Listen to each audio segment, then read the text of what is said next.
Et salut tout le monde, donc on se retrouve pour une nouvelle vidéo. Donc ça fait un moment que j'en ai plus fait. Mais bon, donc je savais pas trop sur faire une vidéo sur quoi. Donc là je vais. Donc vous pouvez voir, donc j'ai une nouvelle installation. Donc c'est un meuble, en gros un meuble poids lourd, 2 étages. Avec en bas un aquarium de 150 litres à peu près. Ouais, 150 litres divisé par en 3. Ça fait 3 aquariums de 50 litres. Donc ils sont complètement hermétiques, donc les joints ils sont super bien faits tout ça, donc il n'y a pas d'eau qui passe. Donc si je veux mettre admettons un différent pH ou un truc comme ça, donc il n'y a pas de souci. Donc là j'ai donc les trois bacs donc sont plantés, enfin à peu près pour le troisième vite fait. Enfin il y a juste un bout de Java. Lui ben, il est planté avec un filtre. En fait ils ont tous les trois ils ont des filtres. Après au-dessus j'ai mon 90 litres. Donc avec le combattant, une femelle pulcher, les Black Molly et le Guppy. Donc toujours pareil, donc avec deux filtres. Euh, le 15 litres avec les jeunes combattants et un petit marine de 2 litres avec le pétamal. Parce que pour l'instant je l'ai pas encore mis dans un bac. Faut que je change, enfin il faut que je trouve une place. Ce sera fait sûrement demain. Donc on va passer donc on va dire aux techniques, si je puis dire. Donc j'ai En fait, donc là j'ai une double multiprise, en fait une multiprise double qu'on branche sur la prise qui est branchée une multiprise avec, donc là ça c'est mon chargeur de téléphone, parce que voilà. Ça c'est le branchement de la lampe LED. Ça c'est ça c'est la pompe à air, et ça c'est la lumière du bac de 80 litres, à 90 litres quoi. Donc voilà, donc une pompe à air. Donc c'est là. Euh, Vous pouvez voir ce que je sais pas. Ah, c'est EHEIM en gros, mais je sais pas vraiment comment on le prononce. Bon, je sais que c'est une très très bonne marque. C'est la EHEIM 400. Très long à dire, mais c'est pas grave. Avec donc plusieurs tuyaux, donc là avec des raccords, enfin des T en 3, donc pour l'air qui est branché donc aux 3. Attendez, voilà. Qui est branché aux 3 filtres exhausteurs, plus comme c'est une deux sorties, voilà, donc qui est branché donc avec cela, avec voilà donc un T en deux parties différentes. Donc après les bacs, donc à la remplette qui doit faire à peu près, ouais, qui fait facilement 1 mètre, ouais 1 mètre. Donc vous pouvez voir hein, la remplette est vraiment grande. Donc là l'aquarium, donc il y a des couvercles comme ça. Donc voilà, donc c'est tous les trois c'est les mêmes. Donc maintenant on va passer donc bon, à la population qu'il y a dedans. Donc au-dessus je vous l'ai déjà dit, là vous le savez. Donc on va plutôt parler de là. Euh, donc dans ce bac là on a oh, donc là c'est Chromasiemon, SP Campina KV 0321. Donc, je crois que c'est Chromasiemon. Bon je sais plus. Bon en fait ça commence par Chrome. Je me souviens plus. Faut. Bon enfin c'est pas très grave. Euh, donc je vais vous les montrer s'ils veulent bien. Ah, voilà, donc là, on voit des nageoires en gros, mais c'est pas pratique, on voit rien. J'essaie de vous le montrer plus sur le côté. Hop. Voilà, donc là, vous avez le mâle et la femelle. La femelle qui est passée où? Elle est juste derrière. Par contre, c'est du gravier noir. Bon. On voit carrément sombre comparé à ce que je vois moi.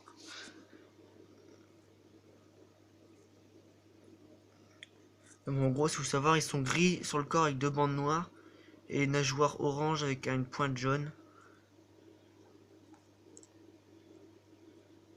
Voilà, donc là, il faudra que je fasse une mop.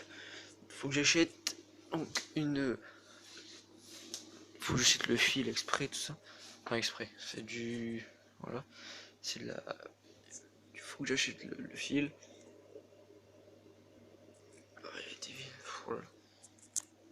hasard j'arrive pas à vous le montrer. À moins que... Hop. Hop.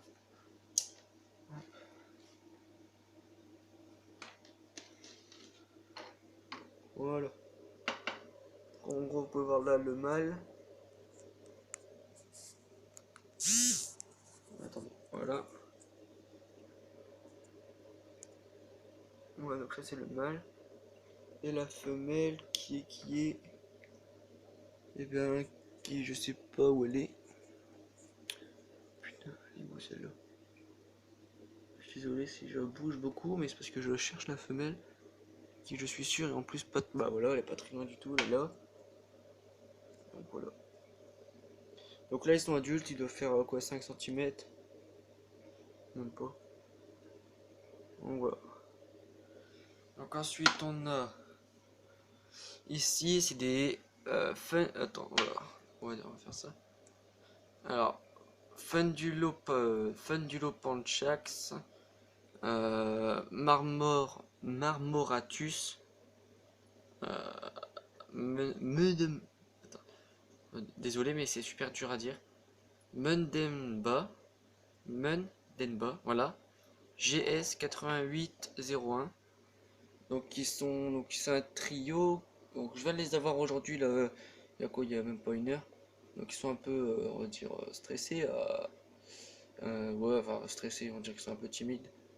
Ouais, c'est surtout très timide. De toute façon, il m'avait dit que c'est une espèce qui est vraiment qui se cache beaucoup. Donc vous pouvez voir là-bas une femelle à gauche, une femelle à droite et le mâle qui est par terre.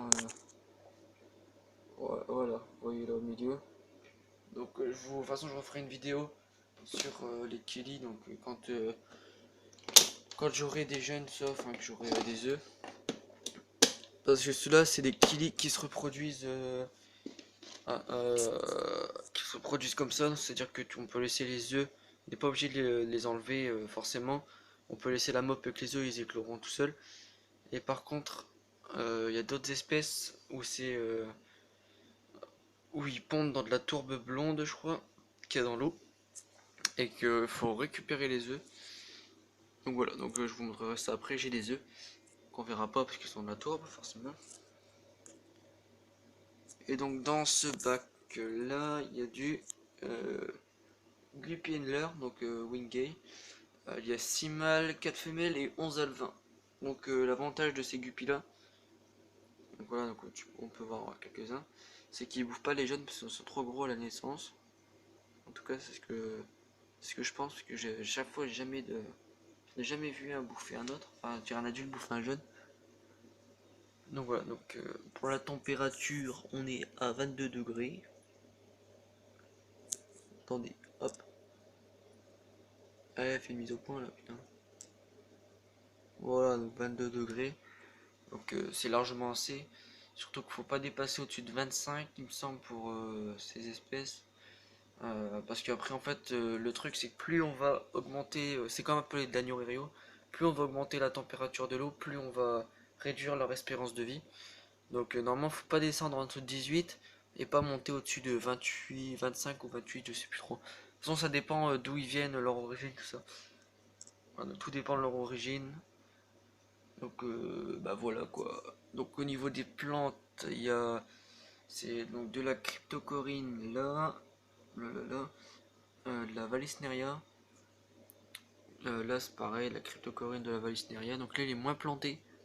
Ils sont, ça fait ouais ça fait une semaine. Ouais, une semaine. Je les ai achetés dimanche dernier. Ça fait une semaine que je les ai. Ce petit couple très très sympathique, on va dire.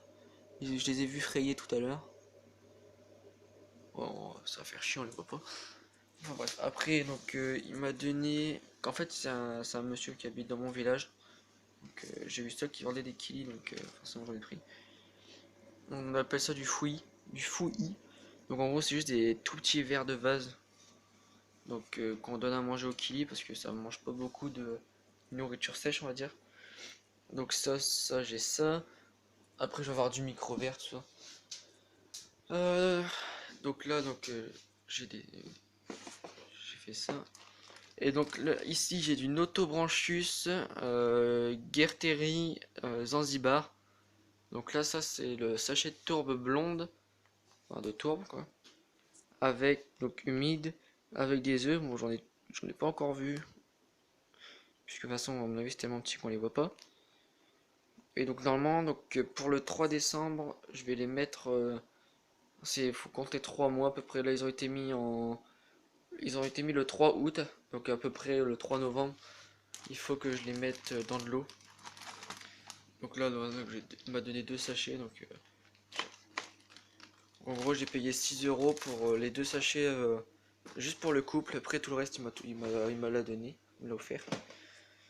Donc voilà, donc là, après, j'ai quoi là? J'ai du bleu de méthylène. Donc,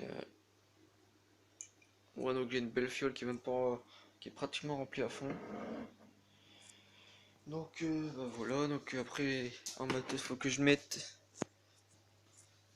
Voilà, donc j'ai encore deux pompes à air, un petit filtre, j'ai voilà des programmateurs qu'il faut que je mette. Après bon là c'est un peu mon coin, on va dire, c'est le bordel. C'est là où j'ai toutes mes boîtes donc qui vont servir pour les éclosions des quand j'aurai déjà une Kili en gros. Parce qu'il va falloir les stocker aussi parce que c'est pas tout, mais quand j'étais chez le gars, lui il m'a montré donc forcément sa pièce avec les kilos où j'ai acheté le trio. Euh, En gros, il y avait un petit aquarium de quoi, il devait faire 10 litres, qui était rempli juste avec une seule ponte de Kili. Elle était remplie de chez remplie, ça paraît de fou. Et il y en avait plein.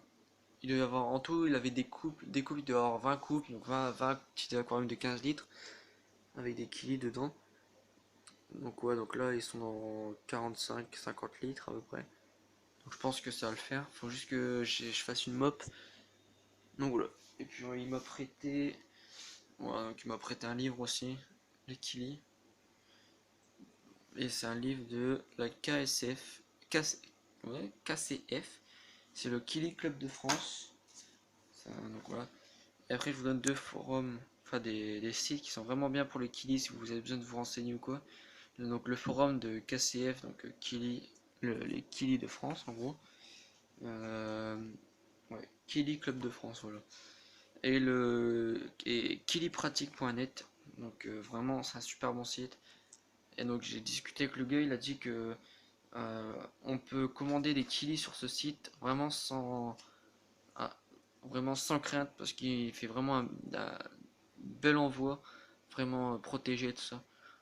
Donc ouais, donc kilipratique.net, un site que je vous conseille.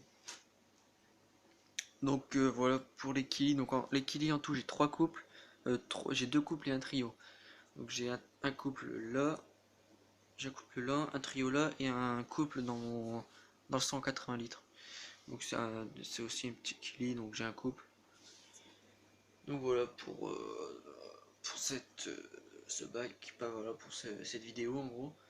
Ouais c'est tout. Je vais peut-être vous montrer les combattants. Ils ont bien grandi. Vous pouvez voir là. On commence à avoir un peu de couleur sur leur nageoire. Donc il y en a des plus grands que d'autres. On peut voir, il y en a un autre là, un noir. Attendez. En gros.